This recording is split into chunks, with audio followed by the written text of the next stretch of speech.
그래서 이 책을 지금 시작하겠습니다. 적빈, 백신혜. 그의 둘째 아들이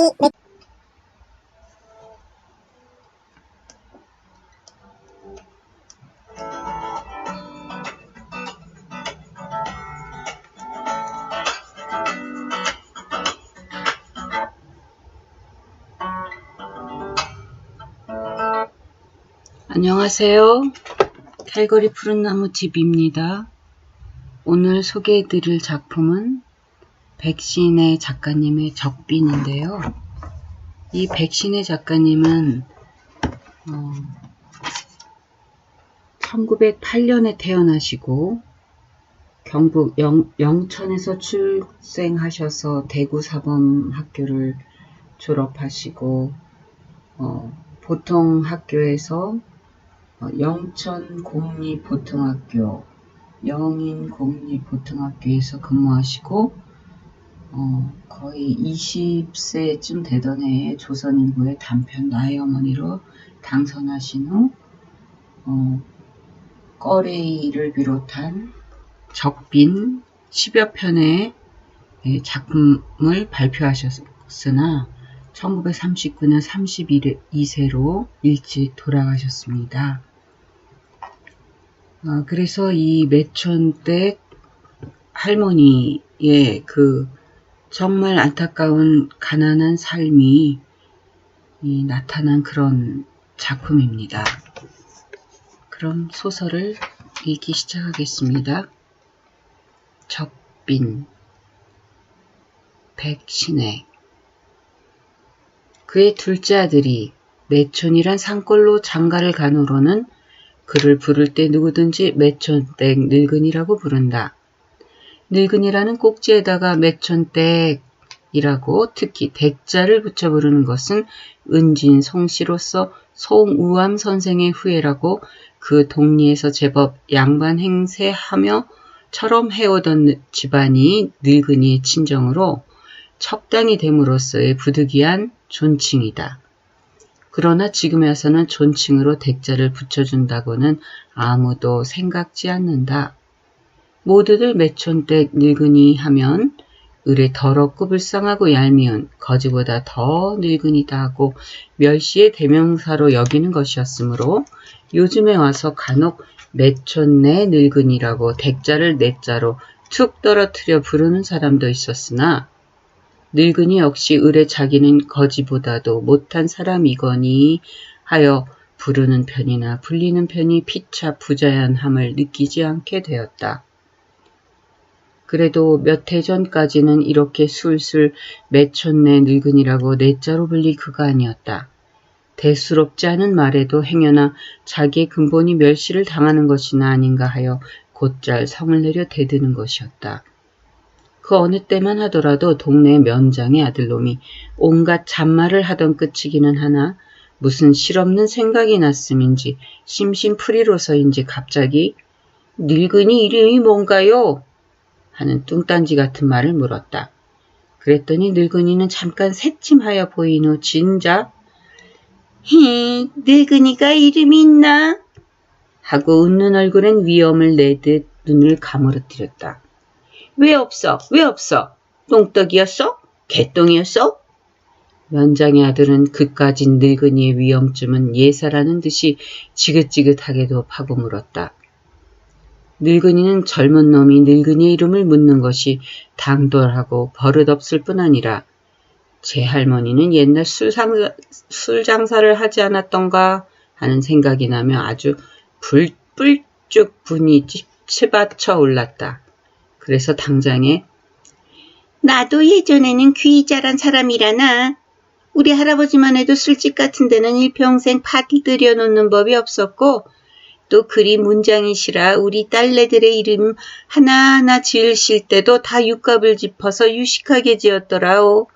내 이름도 귀남이었지. 하고 너의 할머니는 술장사였음과 자기 할아버지의 당당하였음을 꾹 짚어 은근히 훌륭한 자기 근본을 암시하는 한편 사람을 낮잡아 보지 말라는 듯이 잔뜩 성을 내어 그 집을 쑥 나오고 말았다. 이러한 노염은 그리 오래된 일은 아니나 지금 생각하면 다 철없는 듯 우스운 생각이 든다.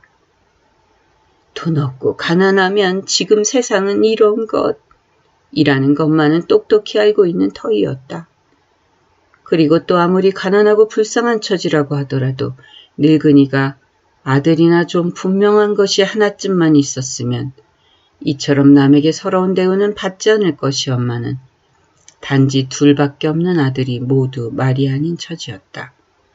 그의 맏아들은 오래전에 죽어버린 늙은이의 남편과 마찬가지로 돼지라는 별명을 듣는 심술 사나운 멍청이로서 모든 일에는 돼지같이 둔하고 욕심궂고 철딱선이 없고 소견 없는 멍짜이면서도 술 먹고 담배 피우는 데는 그야말로 참 일당백이었다. 그래서 남의 집에서 품팔이라도 하면 돈이 손에 들어오기가 바쁘게 술집으로 달려가는 터이므로 몸에 입은 옷이라고는 자칫하면 숨겨야 될 물건까지 벌름 내다보일 지경이었다. 그리고 그 동생이 28에 남의 집 고용살이로 모은 몇냥 돈으로 매촌에 장가를 들고 얼마 남은 것으로 돼지에게도 장가를 들게 해주려고 했으나 멀쩡히 두 눈 가진 사람이 그에게 딸을 내어줄 리가 없어 그대로 허라비로 지내왔었다. 그랬더니 정말 천생연분이란 것이 반드시 있는 법인지 이 돼지에게 장가오라는 사람이 꼭 하나 있었다. 색시가 과부라든가 쫓겨온 태물이라든가 인물이 코찡찡이 곰보닥지 박색이라거나 팔다리가 뚝 끊어졌든지 절름발이든지 한 장애인이 아닌 아주 이목구비와 사지구공이 분명히 생겼을 뿐 아니라 뚜렷한 수처녀였다. 이만한 색시라면 돼지에게야 천복이 내린 셈이지만은 당자인 돼지로서는 젠장 아무리 생길 거야 다 갖춰 있는 색시라고는 하지만은 젠장 하고 기쁜 중에도 불만이 단단히 있는 듯하였다. 그 불만한 점이 무엇인가 돼지 따위가 하고 파고 알아보면 그 색시는 과연 한 가지 흠이 있었다. 귓구멍은 있어도 듣지 못하는 절벽이요. 목구멍 아주 벙어리니까 사지구공이 뚜렷이 있기는 하나 실상은 사지 70밖에 되지 않으니까 하는 것이 흠이라는 것이다. 그러나 좌우간 돼지는 장가를 들게 되어도 얼마 동안은 싱글싱글 좋아하였다. 늙은이도 아들들을 다 장가를 보냈으니 이제는 걱정할 것이 없다고 얼마만큼은 숨을 내쉬었지만은 차차 살펴보니 실상은 걱정이 더 붙었다. 돼지는 360날 빼지 않고 술만 찾아다니고 벙어리는 또 경축의 위장이 좋은 모양인지 밤낮 배만 고프다고 끙끙대었다.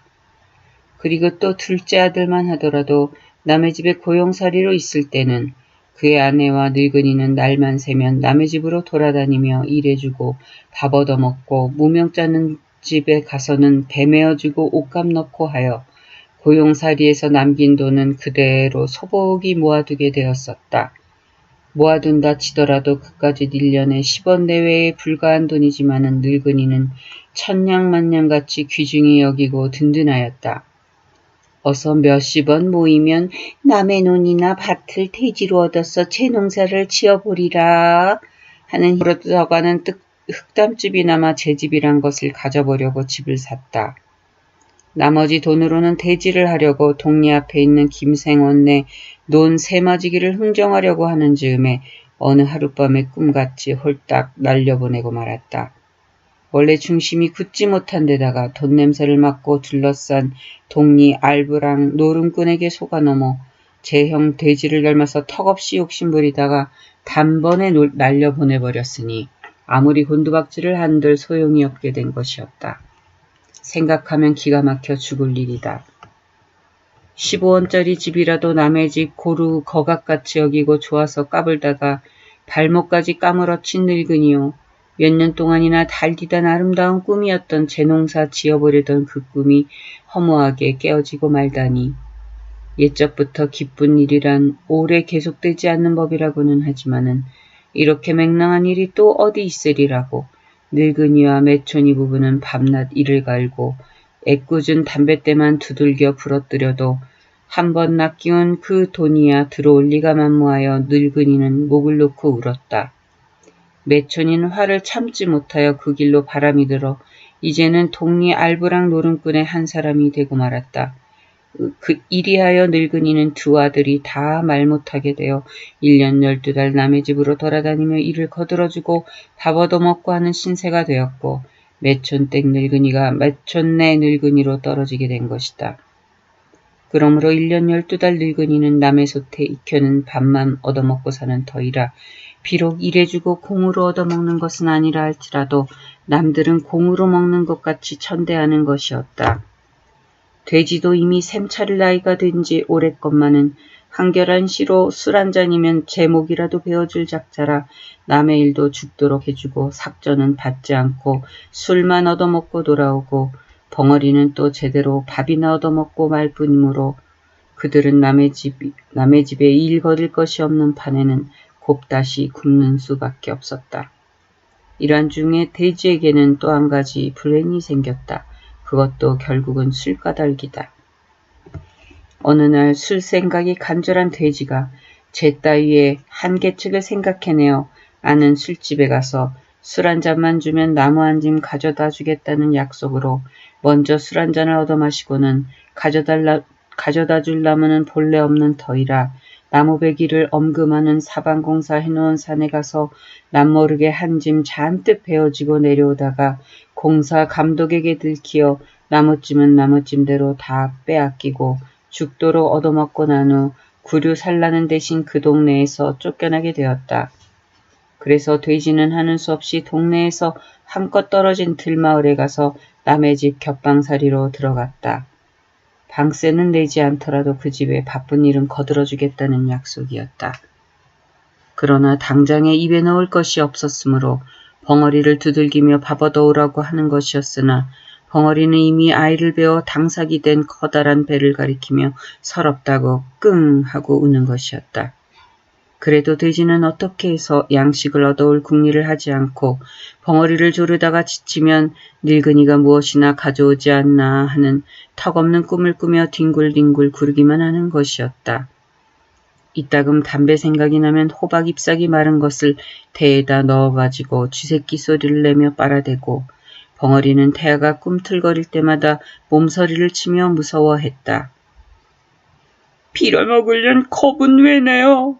하고 돼지는 벼락같이 소리를 지르나 알아듣지도 못하고 더한층 배를 쥐어지르며 끙끙대는데 하루 한 끼도 못 먹은 터이라 눈깔들은 모두 얼음판에 넘어진 소눈깔같이 퀭하니 험악했다.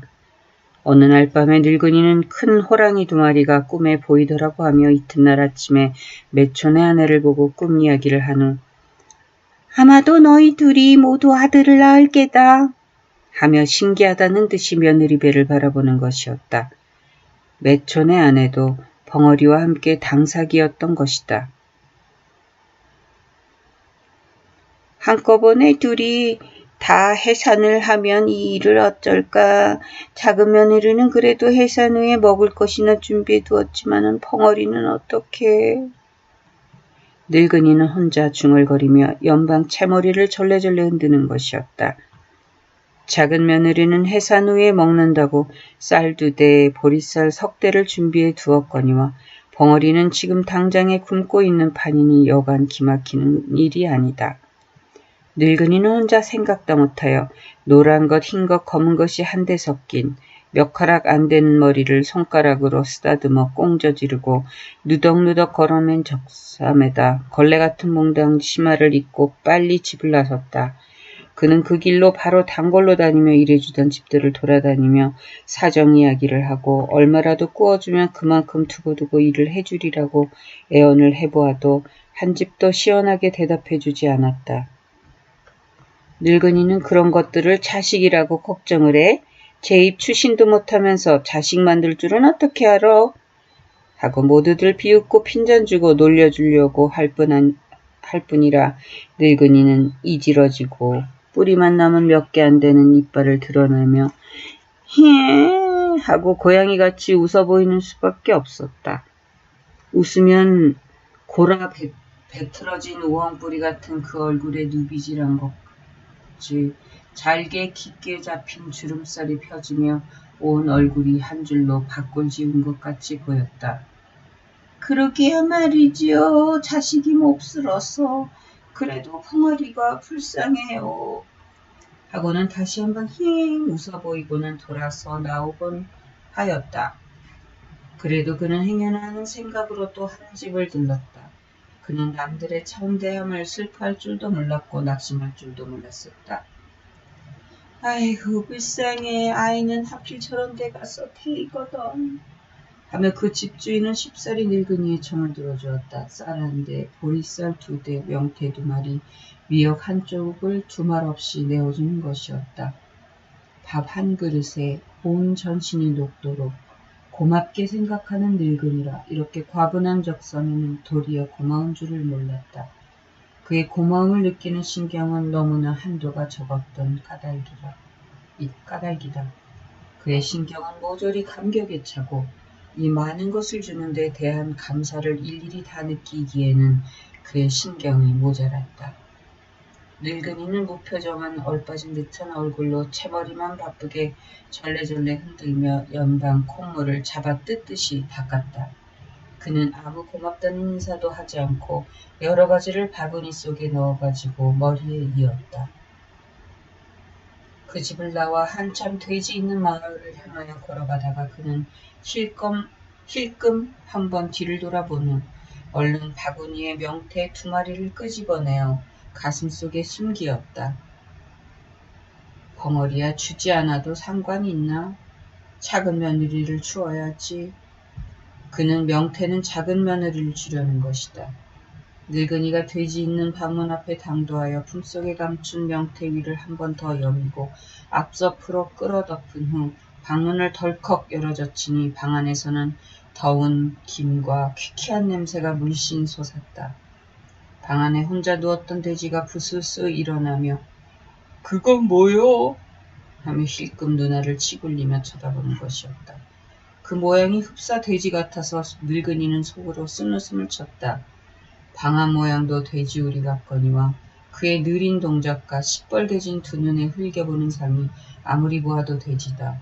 다만 한 가지 참돼지답지 않은 것은 살이 툭툭 찌지 않은 것이라고 할까. 늙은이는 지긋지긋하게도 망나니인 2 아들을 원망이나 미워나 하는 것도 이제는 면역이 되어 그대로 잠잡고 방 안으로 들어갔다. 아이고 배고파라.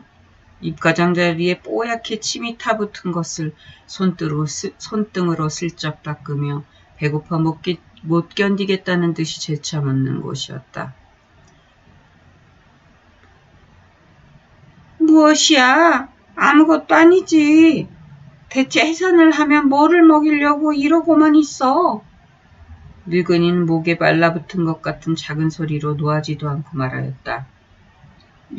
일하러 갈래도 배고파서. 그렇다고 누웠으면 하늘에서 밥이 떨어지나? 젊은 것은 어디 갔노? 뒷산에 나물 캐러. 늙은이는 네 손가락으로 벅벅 뒤통수를 긁으며 휘 한번 돌아본 후 벌떡 일어섰다. 이것은 해산하면 먹일 약이다. 손도 대지 마라. 하고는 가지고 온 바구니를 운목에 밀쳐놓고 밖에 나와 지풀 한 줌 지어다가 그 위를 둘러 덮었다. 정말 약이다. 아이를 낳으면 먹일 약이다. 늙은이는 행여 돼지가 먹을까 봐서 10번 20번 약이라고 속이며 당부하였다. 그래 알았어 알어. 돼지는 온 몸뚱이에 껍질만 남겨두고 모든 정신이 그 바구니에 쏠리어 늙은이의 말은 지나가는 바람 소리로만 여기어 어서 늙은이가 돌아가기만 조바심을 내며 기다렸다. 늙은이 역시 돼지의 속판을 잘 아는 터이라 아무리 당부해도 그 말을 지킬 돼지가 아닌 것도 잘 알지만은 그래도 좀 아껴 먹도록 하라는 뜻으로 하는 당부였다. 그러나 아무리 소견없는 축신이 같은 돼지라 하더라도 이미 40에 가까운 사나이에게 양식을 약이라고 말하는 자기가 서글프기도 하였거니와 그들에게 있어서는 양식이라는 것은 생명줄을 이어주는 귀하고 중한 약이 아니고 무엇이냐, 밥을 약과 같이 먹어야 하는 너희들이 아니냐 하는 생각도 났으므로 늙은이는 참을 수 없어 그 방을 나서고 말았다. 집으로 돌아오는 길에서도 벙어리와 마주칠까 해서 명태는 품에 숨긴 채 빨리 돌아왔다. 작은 며느리는 일하러 가고 집에 없었으므로 부엌 한 옆에 구멍을 파고 넣어둔 쌀항아리 뚜껑을 열고 명태는 쌀 속에 파묻어 두었다. 그리고는 자기도 어디 가서 일을 거들어주고 점심을 때리라고 집을 나섰다. 그는 그 길로 면쟁이 집으로 갔다. 늙은이 어서 이 애 좀 보아요.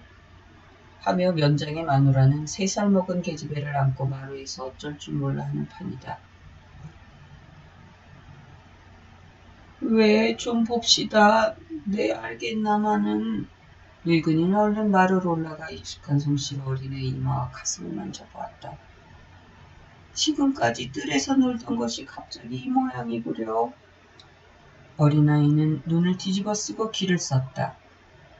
별일 없어요. 늙은이는 아이를 받아 안고 오므라진 입술을 더 오므려가지고 가만 가슴과 배를 쓰다듬듯 만졌다. 평생에 하도 많이 남의 집에 돌아다니는 늙은이라 남의 앓는 것도 많이 보고 고치는 것도 많이 보고 듣고 해온 터이라 지금 와서는 웬만한 서투른 의원보다 아는 것이 많아 채증도 내려주고 객기도 물려주고 조약도 가르쳐주고 하여 동네에서는 앓는 사람이 있으면 약방이 감초같이 반드시 불리고 가는 것이었다. 그러므로 면장의 마누라는 안심하고 아이를 맡기는 터이다. 이윽고 아이는 한바탕 토하고 나더니 한참 만에 잠이 들었다. 늙은이는 후 한숨을 내쉬고 뒷마루로 나와 앉으며 한숨 푹 자고 나거든. 밥일랑 먹이지 말고 뜨끈한 숭늉이나 떠먹이고 재우면 별일 없을 거요. 하였다. 마누라는 안심한 듯이 늙은이에게 줄 밥과 반찬을 찾아서 툇마루에 늘어놓았다. 김치찌꺼기와 간청어 꼬리와 장찌개 먹던 것과 보리 섞인 밥 한 그릇을 늙은이는 씹지도 않고 뭉텅뭉텅 삼키기 시작하였다. 에구 늙은이 천천히 좀 먹어요. 마누라는 늙은이의 밥 먹는 양을 바라보다가 주의를 시키는 것이었다. 헤. 늙은이는 애교 있는 웃음을 웃고 간청어 꽁지를 통째로 뭉텅 베어 우물우물 하더니 입이 움쓱하며 꿀꺽 소리를 내고 삼켜버렸다. 에그머니 빽다기도 씹지 않고 막 먹네. 히히 걱정 마소. 늙은이는 거의 버릇같이 된 히잉하는 고양이 웃음을 한번 웃고 나서 연방 주먹만큼 밥 숟갈이 오르내렸다. 저 늙은이 창자는 무쇠로 된 거야. 마누라는 자기도 침을 삼키며 찬장에서 김치 찌꺼기를 더 내어주었다. 늙은이는 지금까지 먹으라고 주는 것을 사양이라곤 해본 적이 없는 터이라 김치 중발을 넙죽 받아 국물부터 후루룩 들이켜는 것이었다. 그의 몸뚱이는 골아 배틀어졌어도 오직 그의 창자만은 무쇠같이 억세고 튼튼하여 지금까지 배앓이란 것을 해본 적이 없었다. 이튿날 이 집에서 이것저것 치워도 주고 앓는 아이의 시중도 들고 하여 저녁까지 잘 얻어먹고 돌아오려 할 때 마누라는 수고하였다고 치맛자락에 보리쌀 2어대를 부어주었다. 에구 이것은 왜? 하며 너무 가분하다는 듯이 한번 마누라를 건너다 보며 얼른 치맛자락에 쌓인 보리를 가슴에 부둥켜 안고 집으로 돌아왔다. 그는 그 보리를 헛누더기에다 싸가지고 며느리 모르게 부엌 옆 나무단 속에 감추어 두었다. 벙어리의 양식이 없어지면 가져다 주려고. 그런 지 몇 날이 지났다. 이날도 남의 집에 가서 방아를 찧어주는데 벙어리가 해산기미가 있다고 돼지가 헐레벌떡 쫓아왔다. 늙은이는 그래도 찢던 방아를 다 찧어주고 점심을 얻어먹은 후 돼지 사는 동네로 달려갔다. 방문을 덜컥 열어젖히니 벙어리는 죽는다고 머리를 방구석에 틀어박고 끙끙거리며 손으로 벽을 쥐어 뜯고 있었다. 돼지는 조급하다는 듯이 연기도 나지 않는 담뱃대만 쭉쭉 빨며 쥐새끼 소리를 내고 앉아 있었다. 언제부터 저러나? 늙은이는 방에 들어앉으며 아들에게 물었다. 몰라. 어제 저녁부터 물 한 모금 안 먹어. 돼지는 혀를 찼다. 늙은이는 벙어리의 고통을 잘 알았다. 아무것도 먹지 못하여 기운이 진하여 속히 어린아이를 낳지 못하는 것임을 잘 알았다. 접대 가져다 준 약은 다 먹었니? 하고 돼지를 노려보았다. 아, 그거 다 먹었지. 무엇이 어째? 늙은이는 기가 막혔다. 그까지 쌀한데 보리 2대를 먹었더니 입에 붙일 것이 있으려마는 미역까지 다 먹어버렸다는 말에 와락 속이 상했다. 빌어먹을 인간. 기운이 진하여 간 힘을 주지 못하는 벙어리를 앞에 놓고 늙은이의 가슴은 어리둥절하였다. 그는 생각다 못하여 얼른 밖으로 나와 물 한 바가지를 솥에 붓고 장찌꺼기를 조금 부어 김이 나게 끓여서 한 그릇 들고 들어왔다. 벙어리는 팔을 휘저으며 두 눈이 발칵 뒤집혀지며 그 물을 벌떡벌떡 마시고 난 후 아버버 하고 곤두박질을 쳤다. 늙은이가 재치있게 벙어리 배를 누르며 연방 들여다보며 하는 사이에 찰떡 하는 소리와 함께 딱 하는 새빨간 고깃덩어리가 방바닥에 내뿌리듯 떨어졌다. 아이고. 늙은이는 두 손을 채비같이 눌렸다. 탯줄을 감아지고 얼른 입으로 가져갔으나 뿌리만 남은 그의 이빨로는 어림도 없는 것을 알자 돼지가 달려들어 어금니로 썩둑 탯줄을 끊었다. 돼지는 벌겋게 핏물이 묻은 입술을 닦을 줄도 모르고 고무라꺼리는 고깃덩어리를 신기하다는 듯이 내려다보고 있었다. 이거 사나이로구나. 비웃고 돼지는 미움성스럽게 기쁨을 숨기는 표정을 지으며 슬그머니 중얼거렸다. 오냐 그래. 늙은이는 아주 채머리를 힘차고 바쁘게 흔들며 벙어리에 단속을 한 후 무슨 영문인지 두 눈에 눈곱과 눈물이 개어가지고 좌우를 두리두리 살펴본 후 얼른 몽당 치마를 벗어 소중한 듯이 아기를 쌌다. 돼지는 그때 비로소 죽은 것 같이 늘어진 벙어리를 만져보았다가 담뱃대도 쥐어보았다가 또 놓아도 보고 뜻도 없는 말을 중얼거리기도 하며 제법 몸에 활기가 도는 듯 하였다. 늙은이는 잠시 가만히 앉아 63세 처음으로 보는 손자라 그런지 몹시 감격하여 눈을 쥐어지르듯 자꾸 눈물을 닦으며 또 한 번 아기의 다리 사이를 들여다보았다. 이 아이가 사내란 것이 자기에게 무엇이 그리도 기쁜 일인지 이윽고 태를 낳으니 그 많은 피와 태를 감당할 수 없어 떨어진 가마니 쪽에다 모조리 움켜담아서 돼지를 시켜 뜰 한 옆에 가서 태우게 하였다. 이것을 무엇을 먹이나? 늙은이는 나무단 아래 숨겨둔 보리쌀을 간절히 생각하나 지금 그것을 가지러 가려니 몸을 빼서 나갈 수 없고 돼지를 시키려니 작은 며느리에게 들킬까 걱정이 되어 자기 팔이라도 베고 싶었다. 그럴 때 집주인 마누라가 이 모양을 알아채고 쌀 한 그릇을 주는 것이었다. 늙은이는 그것으로 밥을 지어 벙어리에게 크게 한 그릇 먹이고 남은 것은 바가지에 긁어 담았다.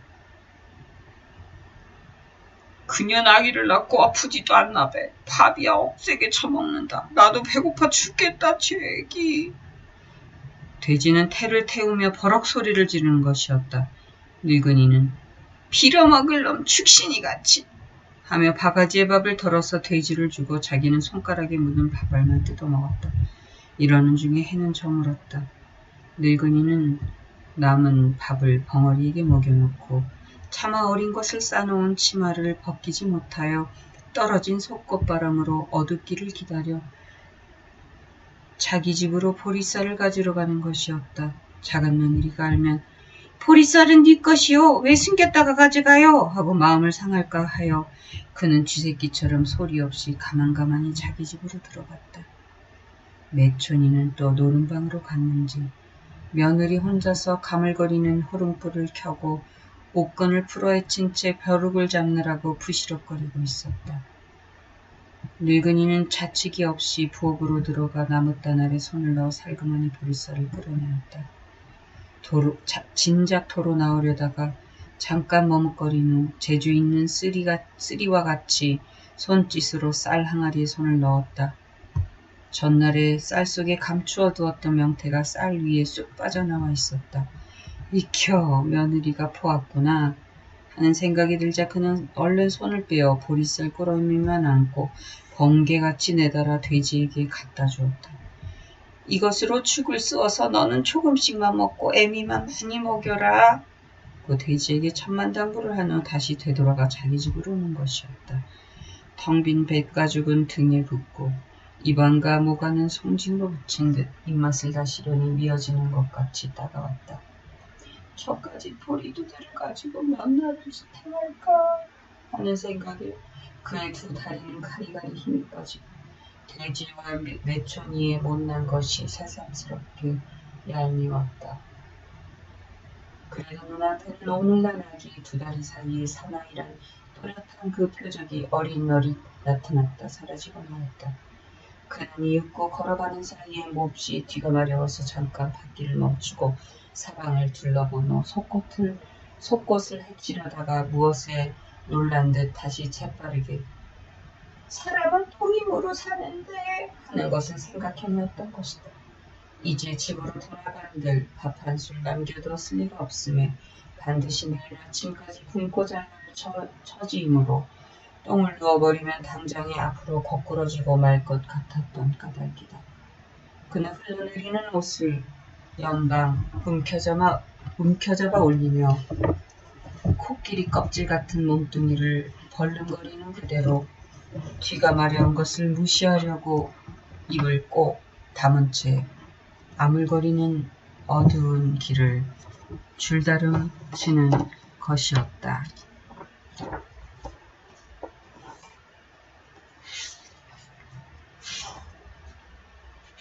이상입니다. 이 백신혜 씨의 지금 매촌의 이 적빈이라는 소설 속에서 나오는 매촌의 늙은이는 몹시도 가난에 찌든 그런 사람이고 또 그 철없고 그 어떤 생계를 제대로 하지 못하는 아들들을 대신해서 만삭이 된 며느리들의 사는 음식을 생각하고 마련하는 등 그 고충이 많았고요.